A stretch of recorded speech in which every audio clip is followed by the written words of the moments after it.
আজ বিজয়া দশমী প্রতিমা নিরঞ্জনের পালা। আমরা সরাসরি চলে যাব শোভাবাজার রাজবাড়িতে। আমাদের প্রতিনিধি শ্রাবন্তী সাহা রয়েছেন। শ্রাবন্তী, এই মুহূর্তে ঠিক কি কি উপাচার রয়েছে বাকি এবং কখন বিসর্জন হবে, কি আবহ এখন?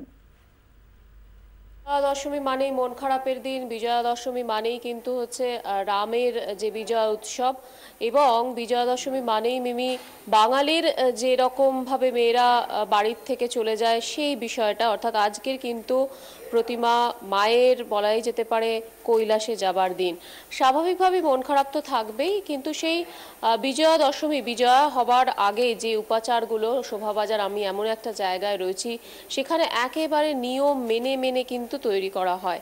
8:30টার পর থেকে সবকিছু শুরু হবে, এবং যেমনটা এবারের যারা রয়েছেন তাদের সঙ্গে কথা বলে যেমনটা জানতে পারছিলাম যে প্রথমে একটা বিজয়া দশমীর পুজো হয়, তারপর দেবীকে একটা আরাধনা করা হয়, দেবীকে আরতি করা হবে, বরণ করা হবে, এবং তারপর কনকাঞ্জলি সব থেকে গুরুত্বপূর্ণ আজকের যে দিনে হয়। যেমনটা আমরা দেখি যে সাধারণভাবে মেয়েরা যখন বাপের বাড়িতে চলে যায় তখন বাড়িতে যে একটা চাল, একটা কাপড়, টাকা ইত্যাদি বাড়িতে দিয়ে যায়। প্রথা অনুসারে বলা হয় যে যে কটা দিন বাপের বাড়িতে ছিল মেয়ে, সেই কটা দিনের জিনিসপত্র মাকে দিয়ে চলে যাচ্ছে। এখানে শোভাবাজার রাজবাড়িতে কনকাঞ্জলি উৎসবের সময়টা বাড়ির যারা রয়েছেন, যারা এবারের দায়িত্ব নিচ্ছেন, সেই সমস্ত কর্তারা আসেন, তারা দুপাশ থেকে শাড়িটা ধরেন, এবং পুরোহিত যিনি থাকবেন তিনি সেই চালটা সেই কাপড়ের মধ্যে দিয়ে দেন। এটাকেই বলা হয় কনকাঞ্জলি, এবং যার ভাবটা কিন্তু সেই বিষয়টাই থাকে। এই কনকাঞ্জলি হবার পরেই বলা যেতে পারে যে বিজয়া দশমীর যে শুরু সেটা হয়ে যায়। গয়না খোলার পালাও থাকে, এবং সব মিলিয়ে 2-2:30 আমি কথা বলছিলাম, যেটা একটা সময় থাকে, সেই সময়টাকে ভালো সময় দেখে তারপর কিন্তু প্রতিমা নিরঞ্জনের সময় থাকে। এই সমস্ত প্রস্তুতি ইতিমধ্যেই শুরু হয়ে গিয়েছে। পুরোহিতরা এদিক ওদিক যাতায়াত করছেন। এই মুহূর্তে তুমি যেমনটা দেখতে পাচ্ছ, একটা তাম্রকুণ্ড দেখতে পাচ্ছ।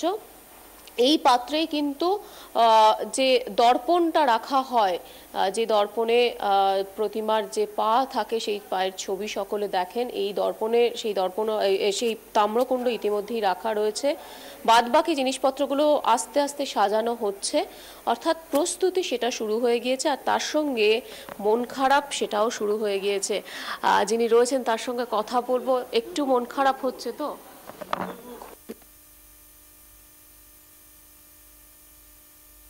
আপনি তো এতদিন ধরে প্রত্যেক বছরই আসেন, সমস্ত কাজগুলো করেন, এত বয়সও হয়ে গিয়েছে। আজকের আর কি কি উপাচার রয়েছে? আজকের পরে পুরো ঠাকুর দালানটা ফাঁকা।